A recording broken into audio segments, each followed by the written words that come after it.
আমি এই কলজাটা ছাড়া আমি থাকবো কেন? আমার মেয়ে আল্লাহর কাছে চলে গেছে।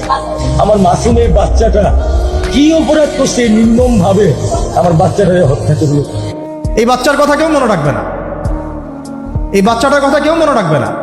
3 মাস পরে, 6 মাস পরে, 1 বছর পরে আরো নতুন ইস্যু আসবে, আরো নতুন পাপ হবে, আরো বড় বড় ঘটনা ঘটবে। এরপরে মানুষ এই বাচ্চাটাকে ভুলে যাবে। এই বাচ্চাটা কি তার মৃত্যু যন্ত্রণা ভুলতে পারবে? তার সম্মানহানি ভুলতে পারবে? তার পিতামাতাকে ভুলতে পারবে?